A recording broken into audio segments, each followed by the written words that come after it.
बिस्मिल्लाहिर्रहमानिर्रहीम अल्लाहुम्मा सल्लि अला मुहम्मद व आलि मुहम्मद। कहाँ तख्त और कहाँ ताज हैं वो, जो औज पे थे ज़ेरे ज़मीन आज हैं वो।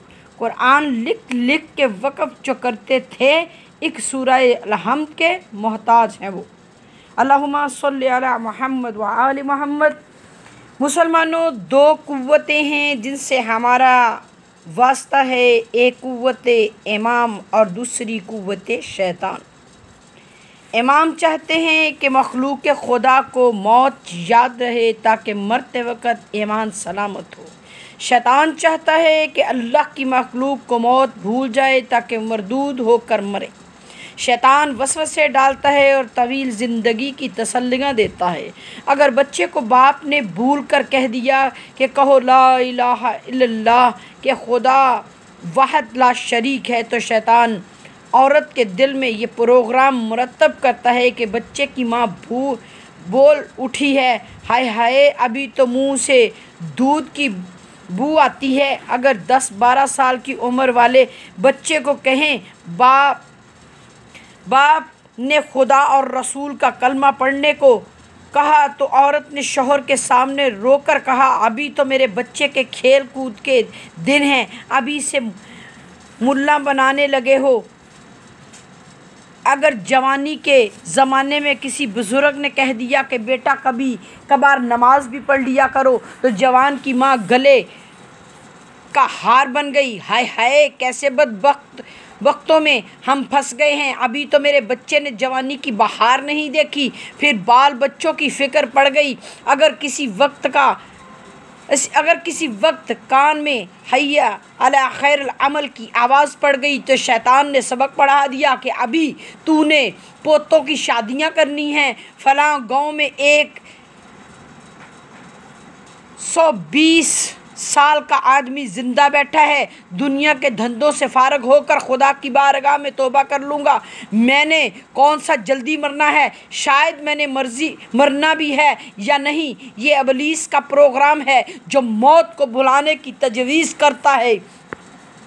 किताब क़ससल अंबिया के सफ़ा नंबर 459 पर है कि शब मेराज जब हज़रत रसूल करीम सल्लल्लाहु अलैहि वसल्लम चौथे आसमान पर पहुँचे, तो मलकुल मौत ने हाज़िर होकर आपकी ज़ियारत की। आप जनाब ने इज़राइल से दरियाफ़्त फरमाया कि कभी किसी की रूह को कब्ज़ करते हुए तुझे तरस भी आया है? अर्ज़ की, या रसूलल्लाह, 2 मरतबा रूह कब्ज़ करते हुए मैं भी रो पड़ा था। फरमाया, वो कौन सा मकाम है और किसकी रूह को कब्ज़ करते हुए तू रो पड़ा था? तफसील से बयान करके मलकुल मौत ने अर्ज़ की, मौला, एक बार एक कश्ती समंदर में रवां दवां जारी थी कि कुदरत का हुक्म हुआ कि कश्ती को पर मार कर गर्क कर दो। मैंने कश्ती को पर मार कर तोड़ दिया, सवाए एक औरत के तमाम आदमियों की रूहें मैंने कब्ज़ कर ली। वो औरत एक तख्ते पर बच गई। इस औरत को समंदर की लहरों पर 3 दिन गुजर गए।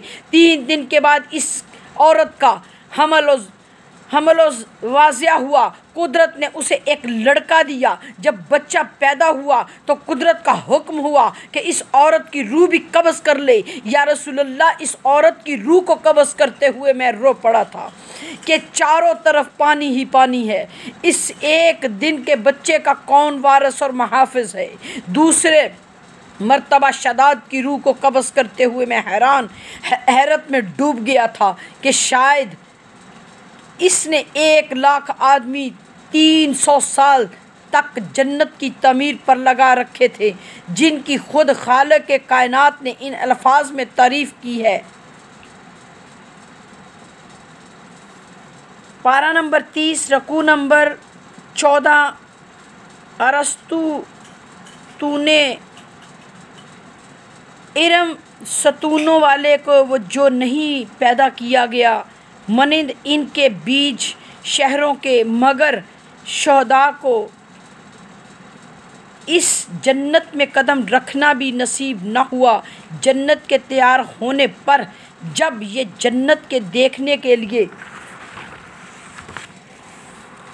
दरवाज़े बहिश्त में आया, पर आया तो कुदरत का हुक्म हुआ कि इस मलऊन की रूह कब्ज़ कर ले, क्योंकि मलऊनों को जन्नत में कदम रखने की इजाज़त नहीं।